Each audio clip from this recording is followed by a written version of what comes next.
For a great cup of joe, there's one thing you should know. Your morning brew can also be playful. Buff Boy Brewing guys make the temperature rise, and you surely feel naughty when you swallow our coffee. If you want some real heat, give your mouth a fine treat. You will want some more, rest assured. Buff Boy Brewing, you can't get enough of. It's time for The Scribble, your weekly fix of celebrity chats, bizarre stories in the news, and basic random chatter with best-selling author and syndicated radio host Jeremy Bradley. Make sure your seat is in the upright and locked position and your barf bag is securely in place. Here's Jeremy Bradley. Thank you very much, Larson. Jeremy Bradley here. This is The Scribble. Thanks for tuning in at thescribbleshow.com and on SoundCloud and iTunes. Well, you know, the countdown to Christmas is on. What can I tell you? December 25th is fast approaching, and I'm going to talk about the holidays coming up in just a little bit, but let's preview what is coming up on the show today. We have got Melissa Rivers, you know her, the famous daughter of Joan Rivers. They were the duo, the infamous duo on the red carpet, depending on how you looked at it. If you were a celebrity, they were probably infamous towards you, but they were really what made the red carpet. That's now what most people tune in, right? When you're going to when you're watching award shows, you tune in for the 2 hours before the actual awards, and you watch people arriving. People walking on a carpet going to a building is what is the most fascinating thing about an award show lately, it seems, right? So we're going to talk with Melissa Rivers. She's got a new book called Joan Rivers Confidential. She went through, I was reading this actually on a plane a couple of days ago. She has got photos and scans of all of these like typewritten scripts and transcripts and notes and jokes and everything, because Joan Rivers, if you aren't familiar with the history of, she was really called a pack rat, if you're not familiar with the way she ran, was that all of her jokes were written on cards. This was something that she would do. So she would write down everything so as not to forget it, right? And had file cabinets. You know, like back when I was in elementary school, we had that drawer, those metal drawers of cards to find books in the library. And she had this. She had drawers and drawers of jokes that she used for her act. And so what Melissa did recently was compile all of these things. She went through boxes of stuff and files and put together this really incredible book. And so we're going to talk about that a little bit later in the show. And the holidays are coming, like I said. I've got some food stories to tell you about. I'm not much of a foodie, but this is the time of the year when you eat a lot. You have a lot of food. I'll tell you my thoughts. We're going to take a break and we're going to talk holiday foods right after this. Who are the Kardashians feuding with now? What did that little thug Justin Bieber do this time? Who's getting hitched? And who's headed for Splitsville? Hear the latest celebrity news and gossip every day on Entertainment Wrap-Up. The good, the bad, the ugly, but mostly the ridiculously hilarious. It's all recapped in this daily segment at entertainmentwrapup.com. Have a laugh at the expense of the rich and famous when they take themselves way too seriously. It's 3 minutes of time-wasting fun at entertainmentwrapup.com. Check out Entertainment Wrap-Up at entertainmentwrapup.com. Brought to you by Speak Free Books. Jeremy Bradley back here on The Scribble. I mentioned just in that a few seconds ago, because our commercial breaks aren't very long. That's the great thing about this podcast, that the holidays are here, and that means that it is food overload, whether that is sugar cookies or cranberry sauce or pie or eggnog. I'm trying to think of all the other stuff that you OD on at the holidays. It's definitely a time for food and togetherness. And see, I don't count the calories when I'm with loved ones. See, that's how I get away with it. I say, you know what? I am celebrating with my grandma, my little cousins, my parents. These calories just don't count. They don't. Now, my hips will say something different, but nevertheless. So I was actually just eating a box of jelly beans before coming on the air. This is why I wanted to talk about it, because they're the little jelly beans. You know, I can say the brand. It's Jelly Belly. They're good. I'm not saying anything bad about them. They're very good. Great flavor. But do you eat jelly beans like I eat them, like popcorn or peanuts? You kind of take a handful and you throw a bunch of jelly beans in your mouth. But each of them has such a distinct flavor. Now, this box that I had eggnog, cranberry sauce, a bunch of other different flavors that combined are really weird. And so I almost wanted to like separate them. I wanted to dump the box on the table here and then separate the eggnogs together and just eat all of those in one sitting. Well, I mean, I ate the whole box in one sitting, so that's sort of beside the point, but it's weird, like, your taste buds are kind of like, okay, here's eggnog, okay, here's cranberry sauce, here's cinnamon, or here's, whatever. And I'm not saying that it's bad, but they're just definitely weird transitional tastes when you're eating stuff like that. And so I want to know how you eat jelly beans. Very odd question. I'm not sure if this has ever been asked before, but I want to know. Do you eat them one at a time? Because again, I feel like, is it like a mint that you put it in your mouth and then you suck on it for a little while and then you have that flavor? Or do you chew them and swallow them and take the next one? That's how I eat jelly beans. Maybe I'm not doing it right. So send me an email, live@jbonair.com, live@jbonair.com. It's very weird. It's very strange. I don't know. I want to know your thoughts on this. Now, when it comes to flavors and tastes over the holiday season, do you have any favorites? And I'll tell you what I'm getting at. My mom, from the time I was a kid, has made the best sugar cookies. Now, I don't know if they're the best just because these are the first ones that I ever remember, and now everything is compared to them, or there's just something about Mom making sugar cookies. My grandma is the same way when she makes, it's weird, the gravy that she makes for our turkey and potatoes and all that other stuff. Nobody can make gravy like my grandma. I don't know if it's the recipe, I don't know if there's some weird sentimental thing, it's just different.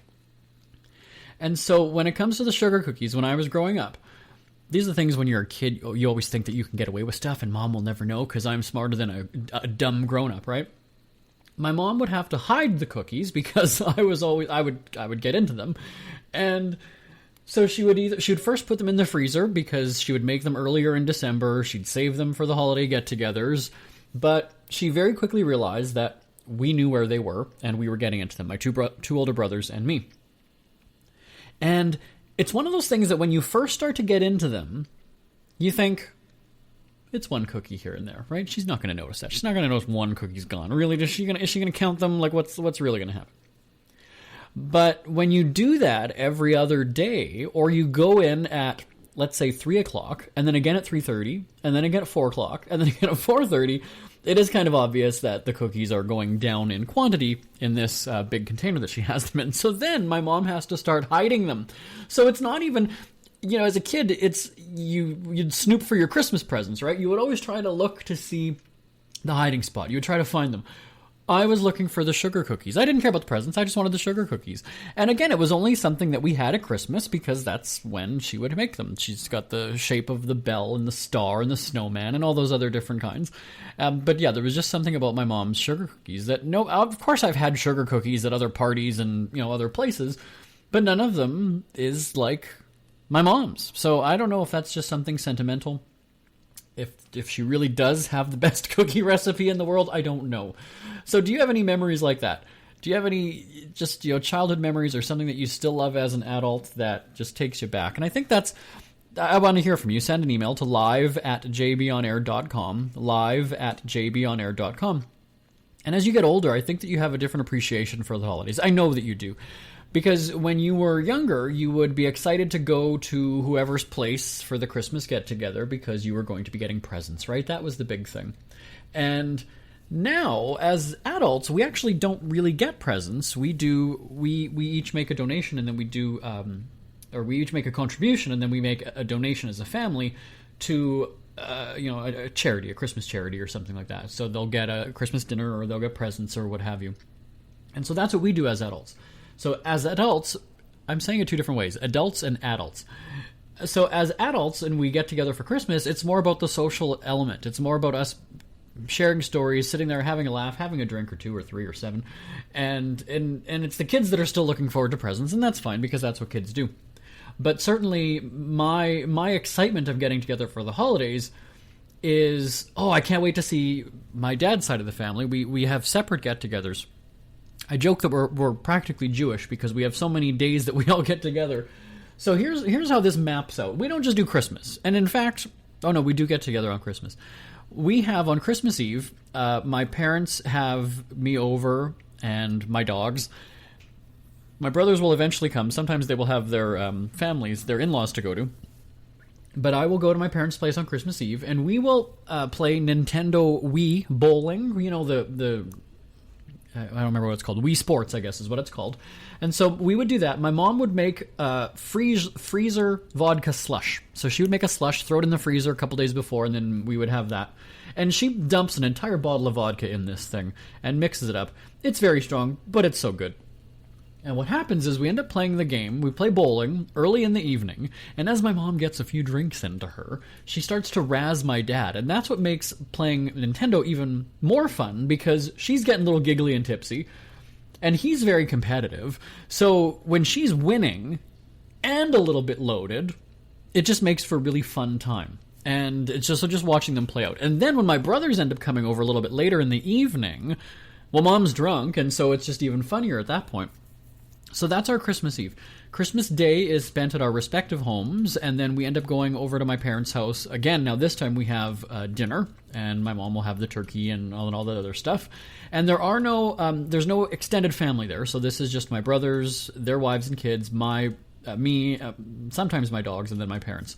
The next day, which is Boxing Day for our Canadian listeners and our UK listeners as well, you have Boxing Day on the 26th of December.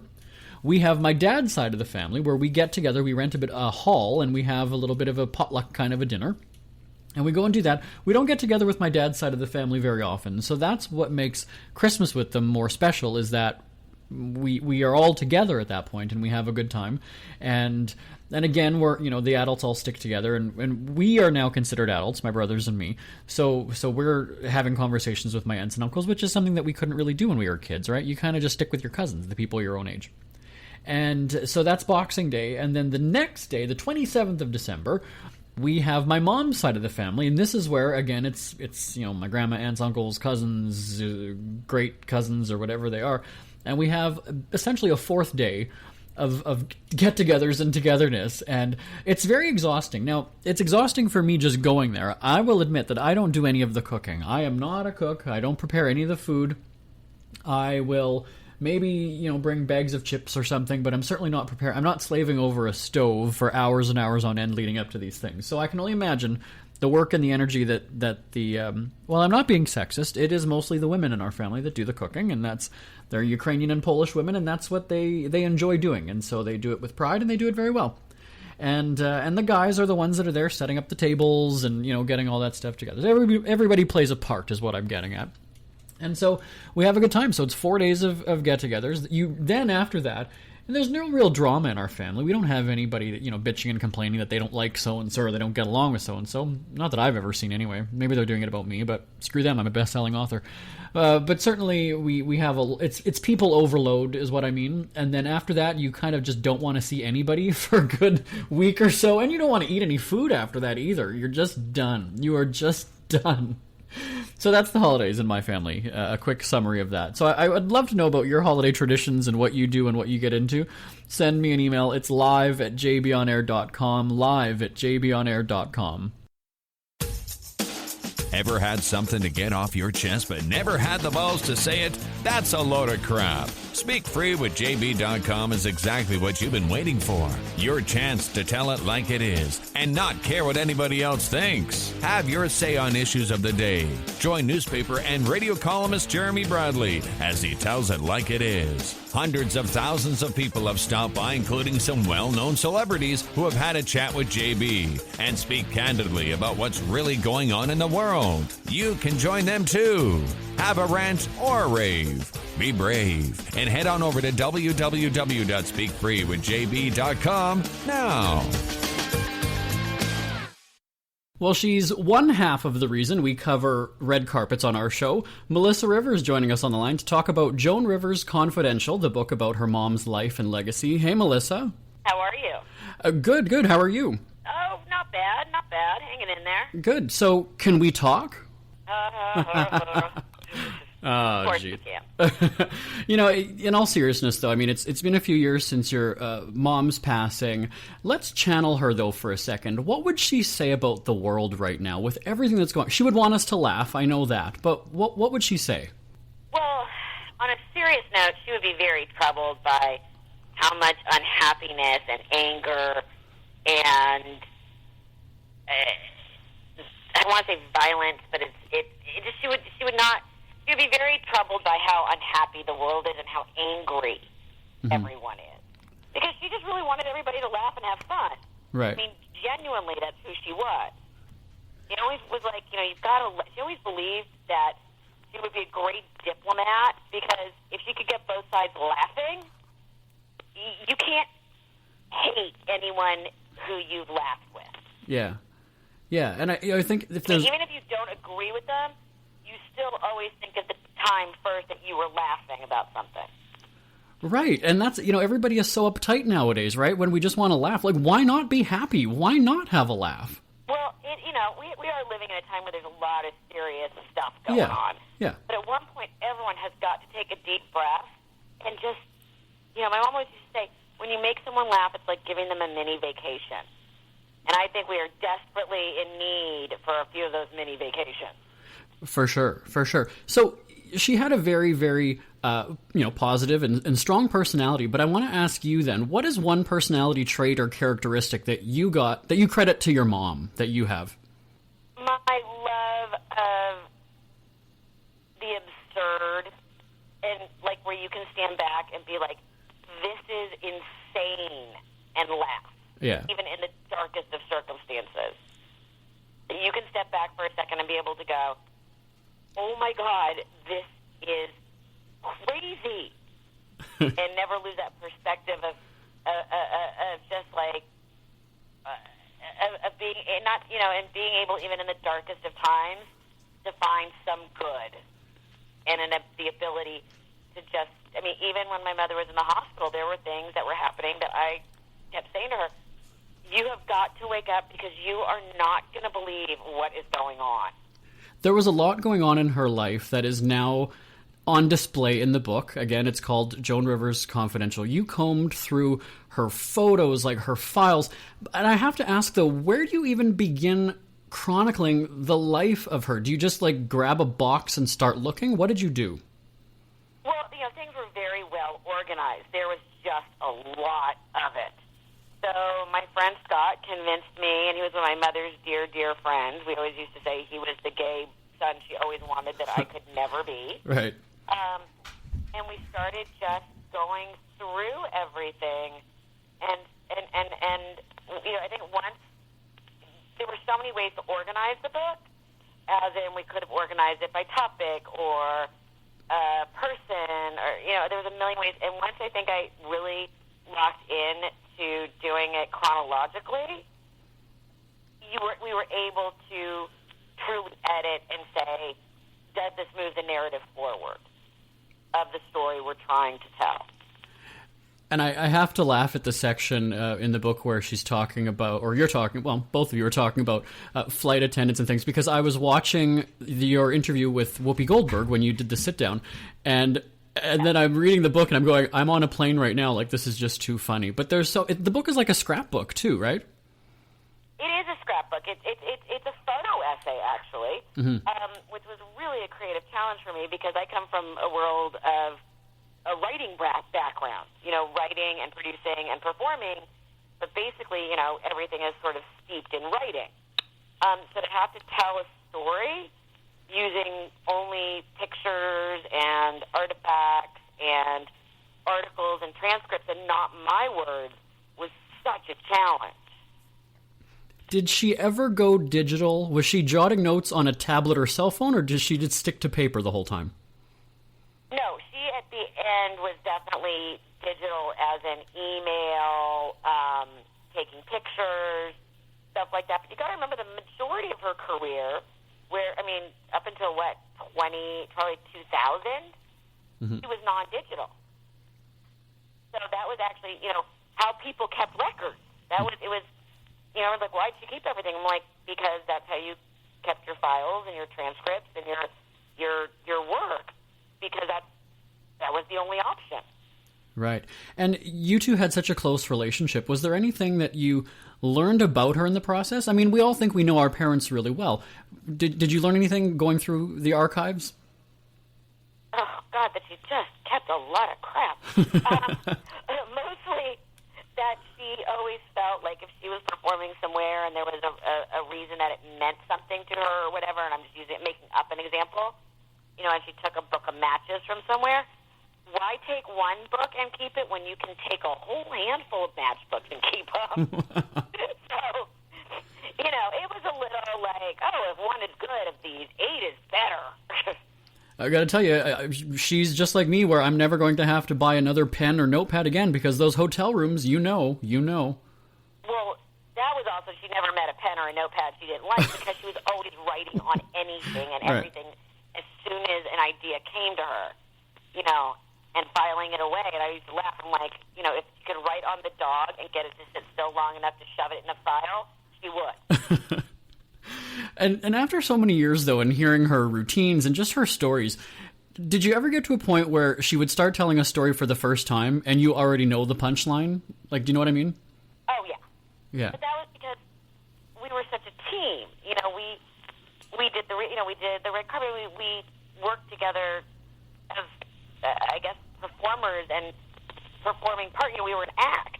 That, of course, after a while, you knew the sense of exactly where things were going, as she did with me.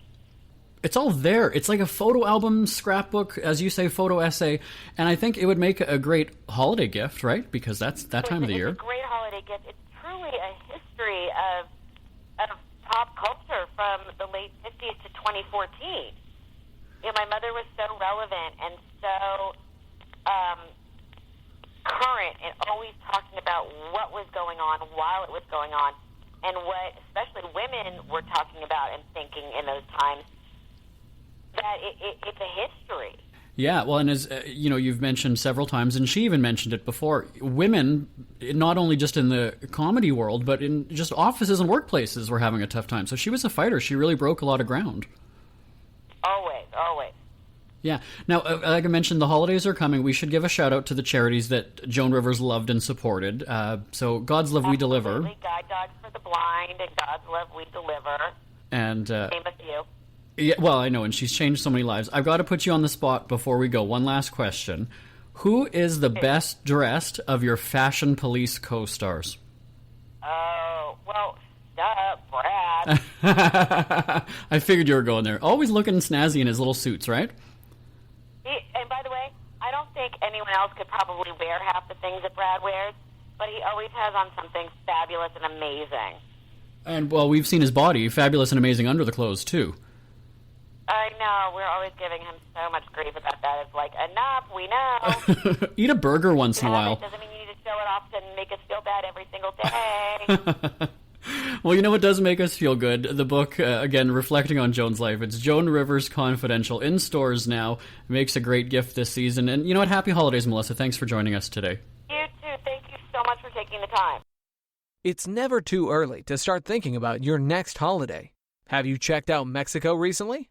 From tequila tasting, swimming with horses, to ziplining through the jungle and watching whales and dolphins in their natural habitat, Puerto Vallarta has it all. Visit mexico.jbonair.com to see all the fun PV has to offer.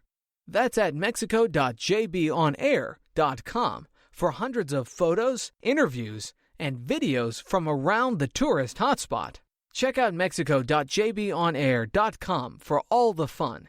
That's mexico.jbonair.com. We hear you chirping. Get scribbling. Tweet up the Scribble at The Scribble Show. Join the discussion with Jeremy Bradley. It's all going down right now on Twitter at The Scribble Show and at thescribbleshow.com. Jeremy Bradley here, back on The Scribble.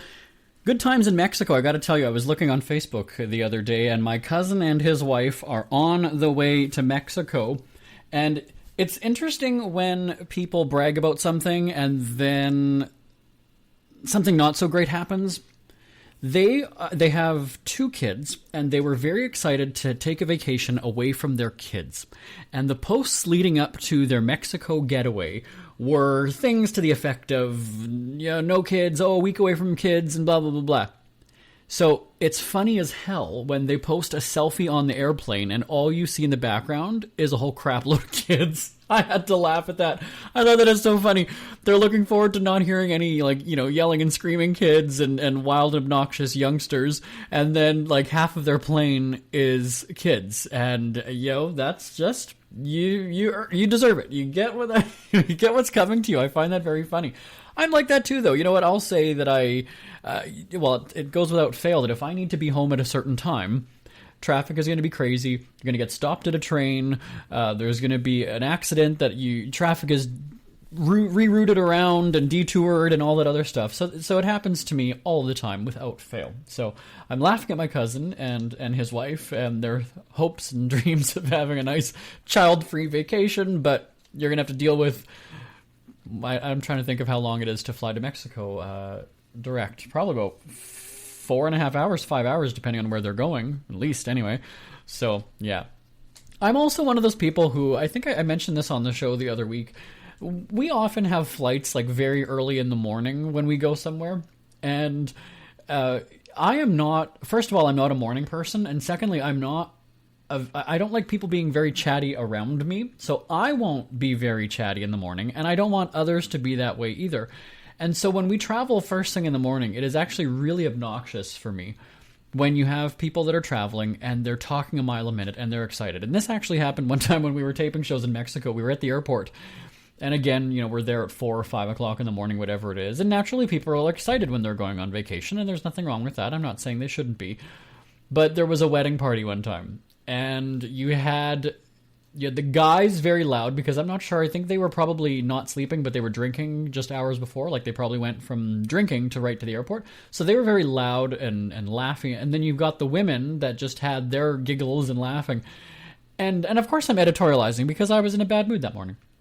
And it was just so maddening that you hear the people behind you just talking a mile a minute. And then also, too, when you're going to the same city, and when I've been there many times, I know the places. So when I'm hearing things that they're talking about, or I know that they're talking about something that's incorrect or whatever, like there's a part of me that is kind of snickering because I'm an asshole.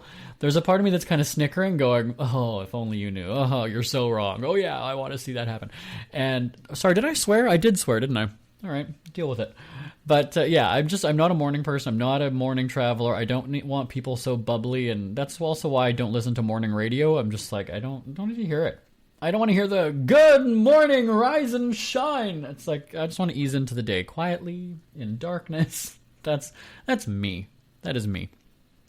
So anyway, yeah, just laughing at my cousin there on the Mexican getaway. Child-free Mexican getaway, but a plane full of kids. There you go. And I hope that their resort that they're staying at doesn't have one of those kids' pools, because that's something that is going to be a dead giveaway, that kids will be staying there and you're going to be around kids, right? Is that there's a kids' pool. I thought that would be a great thing because the kids won't be near me then, right? I can be away from the kids. They have their own pool. No, they're all over the place. Anyway, we always stay at a great resort in Mexico anyway, so... but I would love to hear your holiday vacation plans as well. I'm not going anywhere, but we do have some Christmas broadcasts coming up on our radio shows, Top of the Charts and The Open Road. And next week here on the Scribble podcast, you are going to hear the highlights from Pittsburgh. It was taped earlier in December, and... what happens is we broadcast different segments from all over the city on our radio shows. And because this podcast is kind of done after the fact, we have compiled a bunch of the segments that you will hear on the show next week. So as much as you're going to hear me saying that we're live in Pittsburgh, we're not. We were live for the radio. And so we're going to play that for you next week here on the show. So that's something to look forward to. I can give you a preview. I've read about 2 minutes to vamp now. Vamp, by the way, means kill time in the broadcasting world. We are going to a science museum. We're going to check out a model railroad set. And I got to tell you, there are hundreds of buildings and feet and meters or yardsticks and yardsticks of trains that are going around this train set. We're going to talk about that. And there's a very, very nice flower garden that is all done up with poinsettias and lights and a whole bunch of other really cool decorations. We are going to an amusement park as well, where I'm going to play some games, hopefully win a prize, and check out some rides as well, and maybe do a bit of dancing. And then, fingers crossed, we're going to have an interview with Santa Claus. Fingers crossed, an interview with Santa Claus. And guess what? Because the show's already over, we have an interview with Santa Claus. And we also checked out opening night at the Nutcracker Ballet, because that is I think that's a staple in most large cities. The ballet, or there's some sort of performance of the Nutcracker. We were there opening night, and we talked with one of the stars of the show as well. But Santa, the big headliner, Santa joins us on the podcast next week, so hopefully you'll look forward to that when we recap our adventure in Pittsburgh for Christmas. All right, so we are out of time, but again, you can subscribe to the podcast on SoundCloud and iTunes, or you can just come back every week to thescribbleshow.com. And the email address, if you want to chime in with any of those discussion topics today, your favorite holiday foods, your vacation stories, where you're planning to go for the holiday season, my email address is live@jbonair.com, live@jbonair.com. Want more Scribble? Check out thescribbleshow.com for past shows, celebrity interviews, cheapskate tips, and more. That's at thescribbleshow.com and on Twitter at The Scribble Show. The Scribble is a speak-free media presentation. If you want some real heat,